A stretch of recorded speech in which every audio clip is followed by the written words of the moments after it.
Today, we're going to do a no-nonsense look at reloading. Go over the items that you need to get started, go over a few of my tips and tricks, and just some basic information. I'm not going to go into a ton of detail on how you're going to reload. I might do basic setup, but we'll leave it at that. We'll get you guys started on this for those of you that are interested. Step one. First thing, most important thing, get yourself a reloading manual. Do this before you even bother getting your press. Hornady, Lee, Lyman, there's plenty of them out there. Get a manual. Buy a hardcover manual, a print edition. Do not rely on the internet. Get a hardcover manual, no question about it. Don't even think about reloading until you get one or two of these. All of your loading recipes are going to be in here. They've got load data for everything. As you're starting out, use this. Do not go on the internet and do not just pull a recipe and start loading and think everything's going to be okay. Use published data from the manual. If for some reason you have a powder and that data is not here, you can get basic information from the manufacturer of the powder. I've got a jug of Unique over here. This is in the manual for most of the loads. Occasionally I come across something I want to load and it's not in here. I go to Alliant, the manufacturer of that powder, I get that data, I compare it to what is in here and with what I know and make sure it's going to be safe. Always check your load data against a manual. I don't care who makes it, Hornady, Lee, Lyman, whoever, but get one. Non-negotiable. Next thing, you need a set of dial calipers. I don't like the digital calipers. I've got a set, I just don't care for them. In fact, you can get a nice set. These are Brown & Sharpe. Nice, good, accurate calipers. Go get a set of these. Jump on eBay, you can get these for 20, 30 bucks. Same price as you'll spend for a new digital one. You have to get these. You can buy this before you even get your press.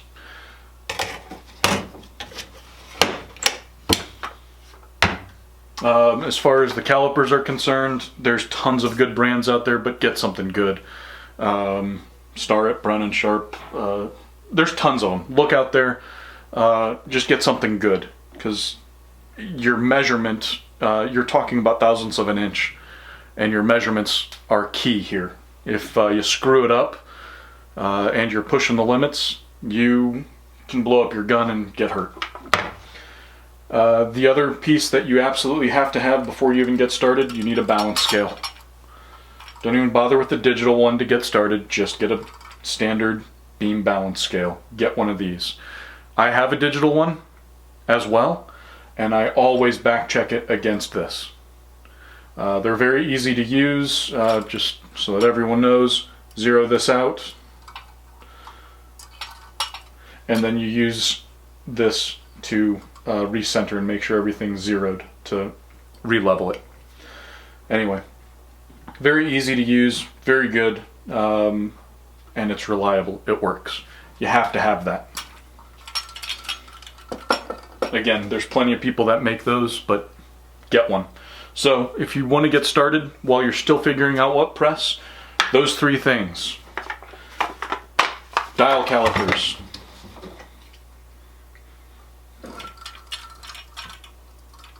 a beam scale, and a reloading manual.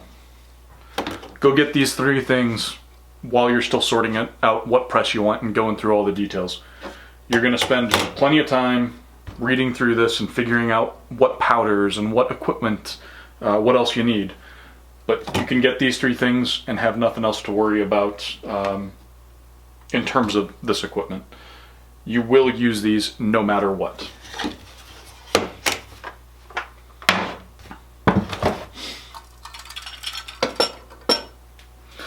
Next items, I consider these kind of secondary. Not necessarily required, but they're nice to have. They're pretty cheap overall, so I would say you probably want to pick them up, but if you don't want it, that's fine. This is a powder funnel. Most of your presses that you're using, you're not going to need this. and I really only use this when I'm loading a cartridge individually. It's nice to have, and it makes pouring powder back into a case manually really easy. You know, you're talking $5–10. It's pretty convenient. I'd say get one, but it's not necessary. Kinetic bullet puller. Occasionally you're going to screw up and you need to take apart one of your loads. So you need a way to do that. The way this works, you unscrew this top, put your bullet in there.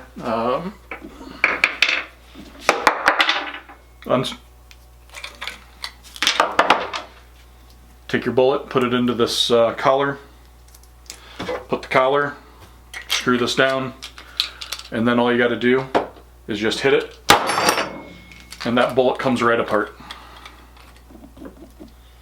Case is out. I've got a bunch of powder in here. I'm not going to bother dumping it out right now. And the bullet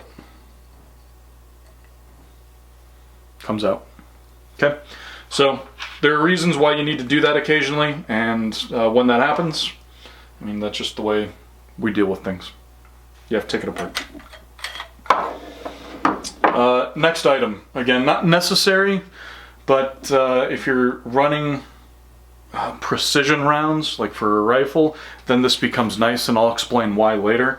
But just a case holder.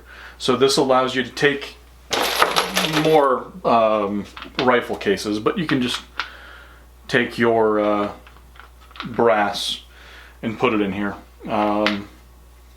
It's a nice indicator of what you have primed if you're doing things by hand. A nice way to load up each individual round with powder and do all the steps manually and kind of keep track of it. So again, not necessary. You're talking $5–10. It's good to have around. Again, I use it pretty much only for my precision rifle stuff. I don't even use it for 223. And the last item that I know some people are going to complain about and say it's absolutely required, but I don't find it is a case prep tool. If you're loading pistol, you're really not going to use this much. Very rarely. I don't remember the last time I've used it for pistols. For rifles, I do use this, like my Precision 308s, that type of stuff. But for 223, I don't even bother. It's plinking rounds. What this allows you to do is put a chamfer on the outside of the case. Again, I'm going to just use a pistol case for example. You run this across here,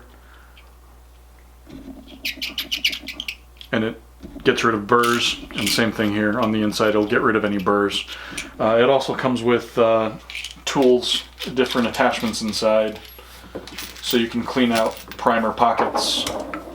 So you've got a selection of size of tools that do come in handy, but it's really not absolutely necessary. So something like this, $20–25. It's a nice thing to have around. You're not going to use it all the time, and again, that's why I put it on my secondary list. You don't necessarily need it. Last one that I will use is, this comes in handy. This is a case gauge, and what you do is you take a piece of brass and you size it, and it tells you if it's too long, okay, and if you need to trim it. Again, for pistol stuff, I really don't use this. For my rifle, like 308s, that type of stuff, I do check things. So nice to have, probably $10–15. That's that stuff. And now let's talk about the one other piece that you will need if you are doing rifles, rifle reloading. So again, case prep, this is a case trimmer. What you're going to do is take a rifle round, and that's too long, and you can set the distance here. Take this collar, set the distance, and then it will go to this fixed distance, and as you turn this through and through, it will shave this case down to length. I do use this on my 308. I don't use it all the time on my 223, but if things are way out of sorts, then I'll worry about it. But really, this is for rifle only. You will not often use it for pistol. There are some instances, but realistically, you've got a case of brass. If something's out of sorts, just grab another piece. So these things, I can't remember what, $70 or something like that. If you're doing rifle, you do need one of these. For pistol, you can get away without it. Your last final piece of equipment that you have to have is a flipper tray for your primers. If I remember right, this actually came with my press. If it didn't, you need to get one. It's called a flipper tray. You'll need it. So that's the basics of what you have to have, some nice to have equipment, and a few specialty pieces, again, if you're doing rifle versus pistol. Now let's talk about presses. Two primary types. You have a progressive press and a single stage press. If you're looking into getting into reloading and you're looking at getting output, skip the single stage and just get a progressive. You're going to be churning out a bunch of ammo for plinking. Just do it. Get the progressive. You can learn on it in a single stage mode and have no issues. I know there's a lot of people that say, no, a progressive press is far too complicated, there's too much going on for a newbie. BS. Go straight for the progressive. You need to learn it one step at a time, and then you can put it all together, and I will show you that. But you do not need to waste your money on a single stage to move up to a progressive. Now, there are reasons to go single stage. If you are loading precision rounds, something where you're doing long range rifle shooting or bench rest shooting, things where consistency, absolute consistency is your primary goal and not just putting out a bunch of rounds, then you need a single stage press.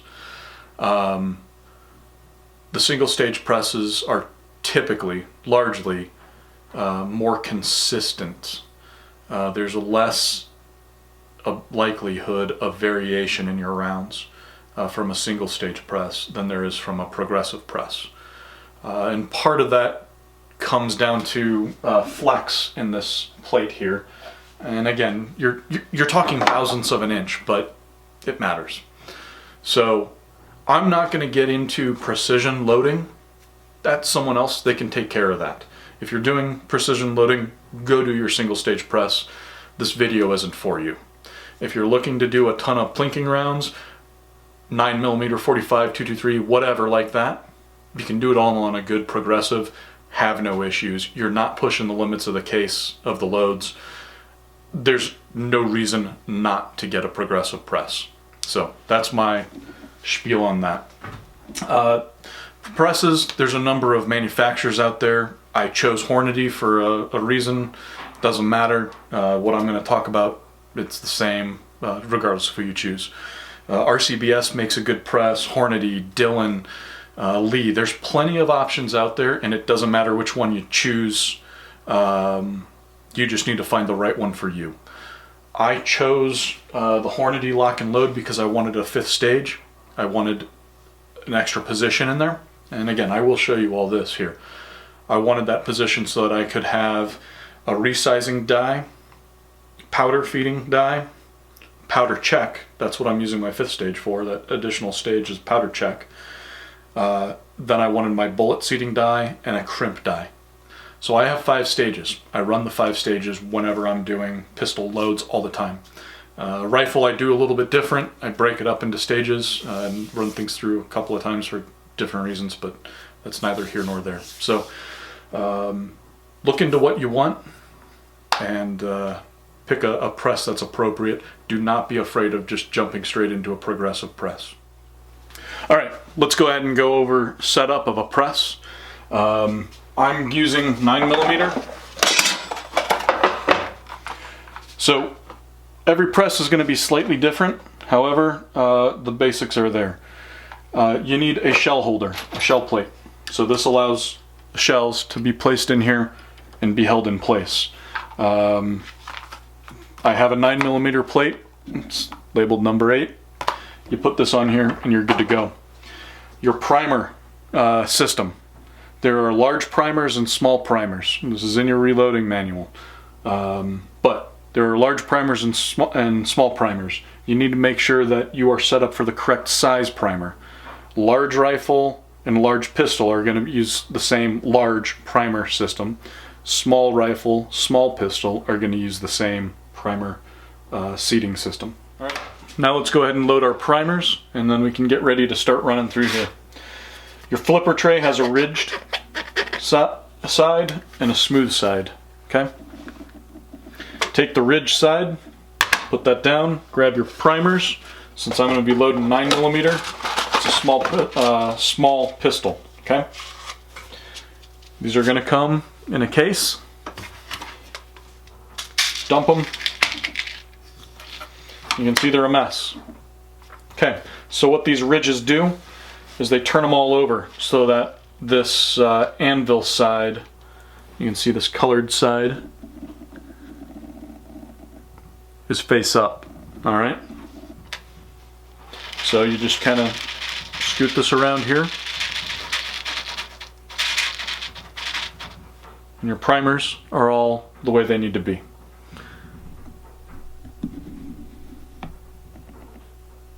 Pretty easy. Okay. Take a visual, make sure you don't have any brass sticking up and that they're all primer cut correct. Take this lid, put it on, flip it over. Now we load our primer tubes. Again, your press, when you decide on that, is going to come with a couple of tubes. You should have a small primer tube and a large primer tube. The difference is the diameter in here. Okay, so you start picking up your primers. We're just going to go through and pick these up. It's kind of tedious. You can have your...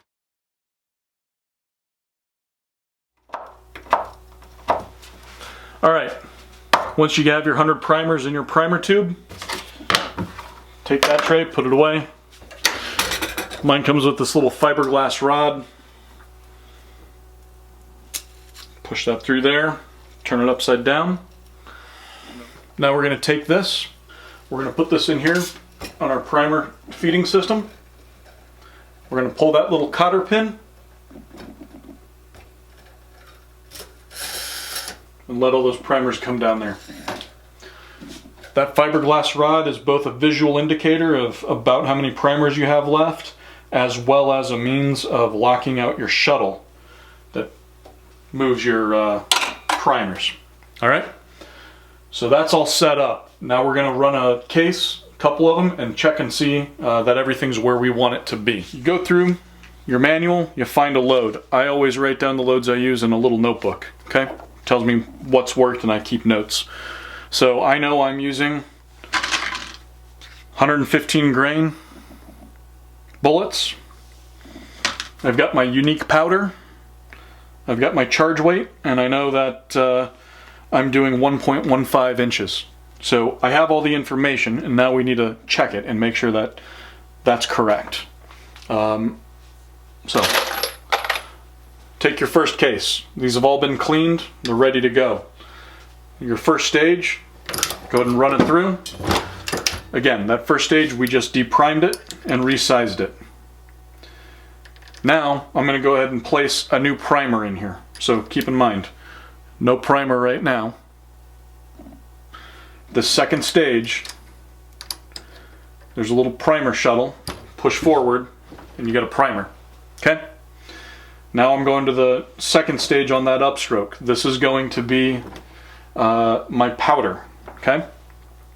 And just as a reminder, these bullets don't fit in here very well right now because I don't have a bell. Now we're going to pull this up. And now we have to check and make sure that we have the correct amount of powder.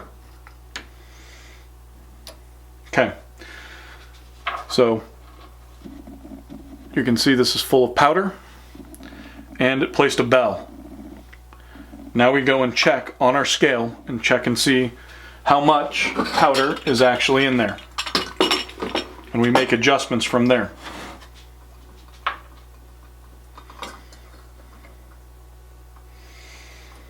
And I am intentionally not showing you the charge weights because I don't like sharing that for people who aren't familiar. Okay? You need to get these weights out of the manual and check them yourself. Don't trust any numbers that someone else on the internet gives you. Okay, so my scale says that I'm good. It's zeroed out. I've got the correct charge weight. So now I've verified that. I'm going to go ahead and put this in here. I'm going to put it back in my stage and move on to the next one. This one, if you remember, is my powder cop. Okay, got the right weight. I'm going to adjust this O-ring.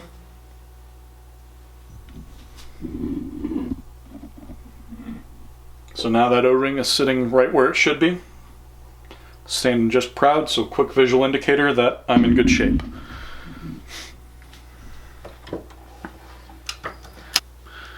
You've checked it with the powder cop, and now we're going to go ahead and seat this bullet with our seating die. So you place it there in the bell. Hopefully this is going to be a little bit long so we can tweak it. And let's check and see what we've got. So that seating die pushes this into the case at a set length. I'm looking for 1.15 inches, and I've got 1.16 inches. Okay, so what I'm going to do is give this another quarter turn, take my round, push it back so that it will index and go back into that seating die. Seat it a little deeper. Let's see what we've got now.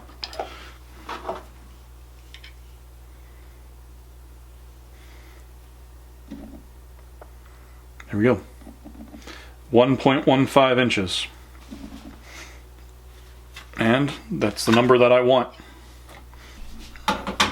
So now that we're happy with this, the length, I want to go ahead and set my crimp die.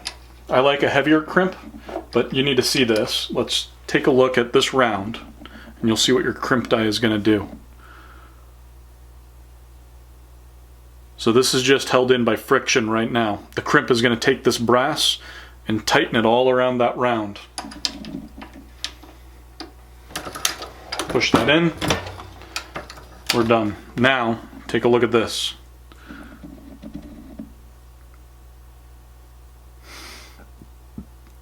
Got a good tight crimp on there.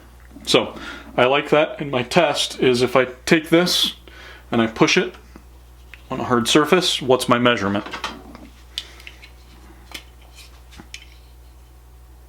Same. So that crimp is holding, and I'm in good shape. So that's a completed round. So, if you're just starting out, you're going to do this in a single stage, one at a time until you figure it out. Progressive press allows you to run multiple times and do multiple steps all at the same time.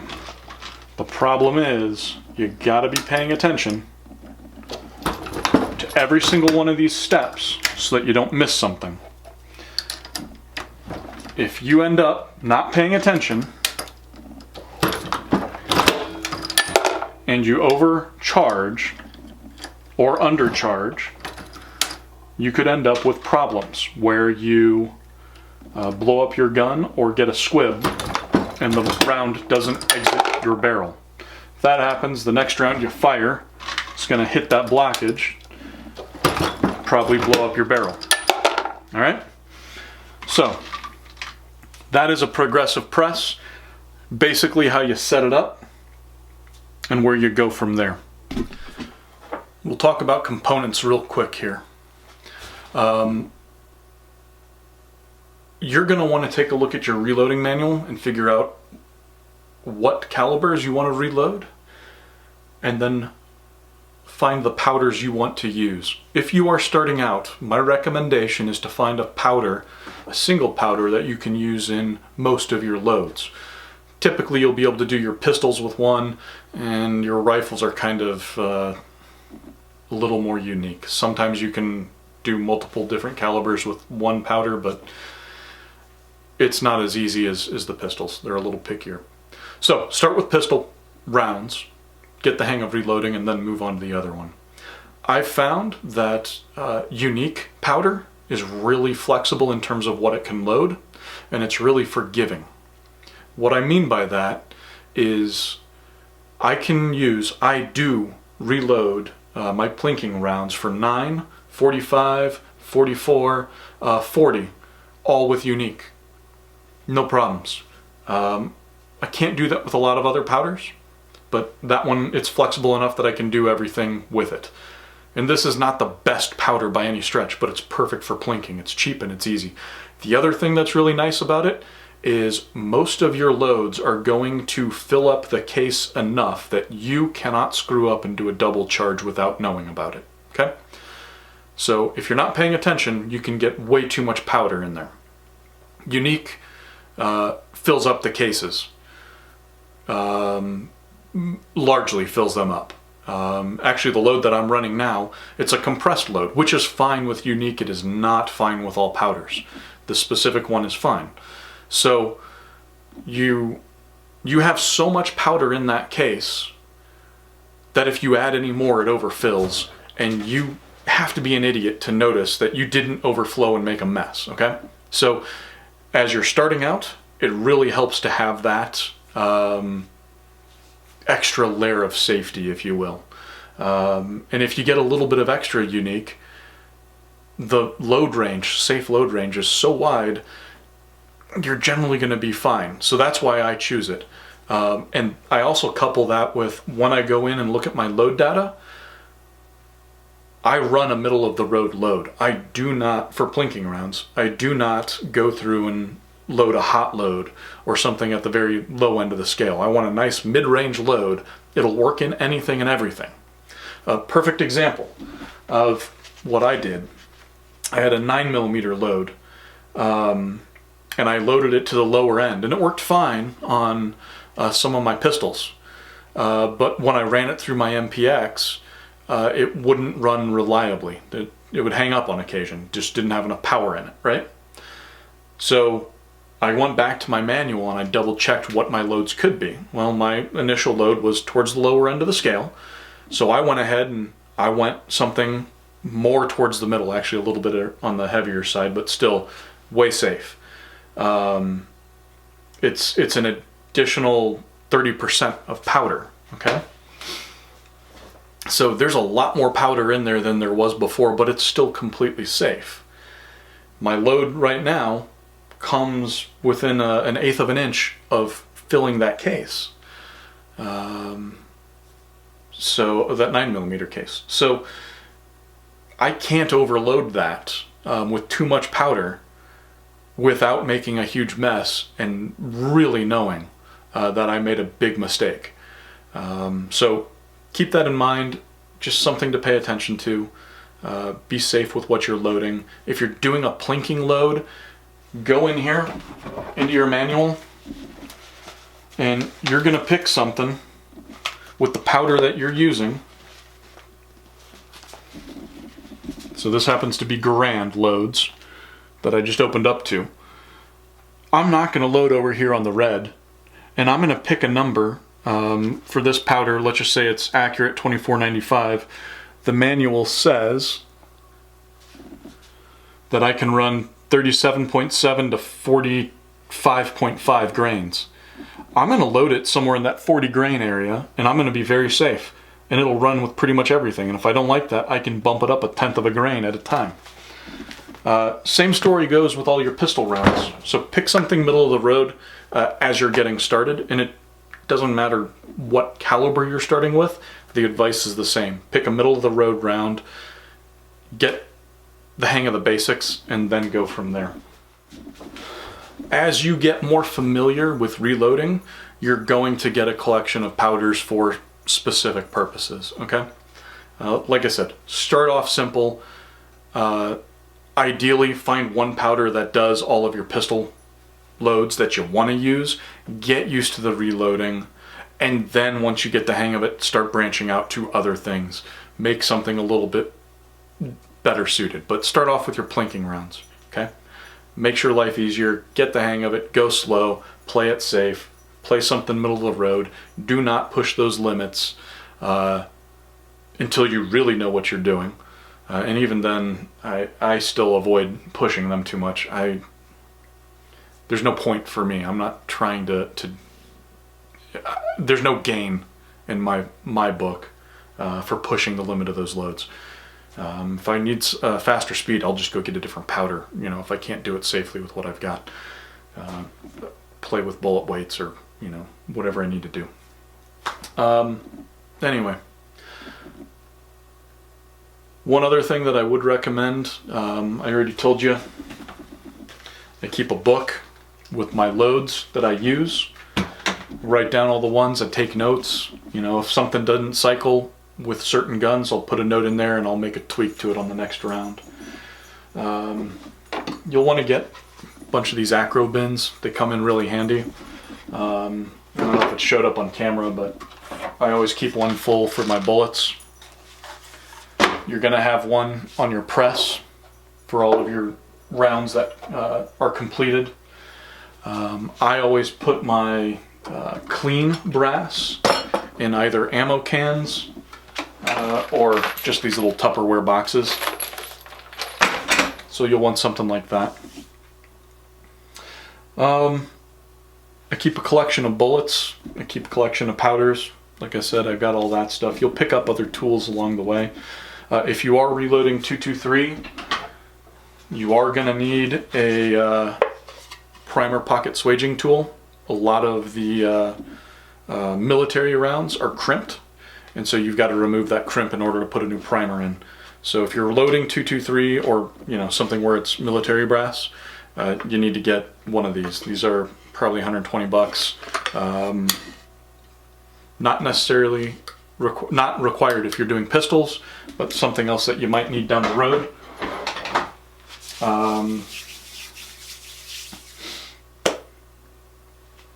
When it comes to dies,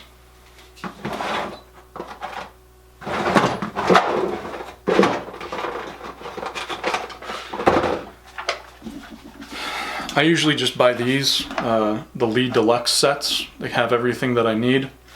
For plinking stuff, this is plenty fine. This is going to come with a factory crimp die, which you need. You need the factory crimp die. I wouldn't use any other type of crimp die.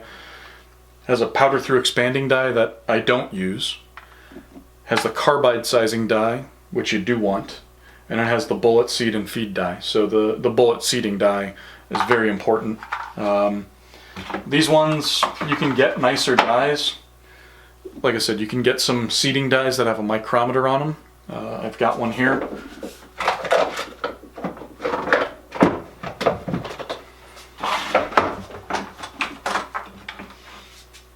So this is also a bullet seeding die, specifically for 40. It's got the micrometer so you can pay attention to the adjustments that you're using. For most of my rounds, I just use the regular Lee bullet seeding die. No problems with that. I wouldn't spend a ton of money on it. And as you're getting started, don't overthink it. Just go grab the Lee set, you'll be fine. You got nothing to worry about. There are other manufacturers. You know, I'm not paid or sponsored by anyone, so whatever, buy whatever you want. But the Lee dies are plenty good. You just want the carbide resizing die and the factory crimp die. Those are the two important factors on it. The other stuff doesn't matter too much. You need a shell plate for every single load that you're doing. If you've got a single stage press, I know those Lee ones, they come with a single shell plate for a single stage, but on this one you got to buy these plates separate. I don't remember, maybe they're 20 bucks, I don't remember what they are, but you buy them once and then you're fine. Anyway, that's all I've got for reloading. Again, I focused primarily on pistol. Some of the things, if you get into rifle, I touched on it a little. Rifle's a little bit different, so I'll either make one down the road, or there's tons of videos on YouTube on it. Go check out the rifle reloading videos. But pistol, super easy. If you're starting off on 945, 44, 38 special 357, simple straight-walled rifle or pistol cases, you're going to have no issues.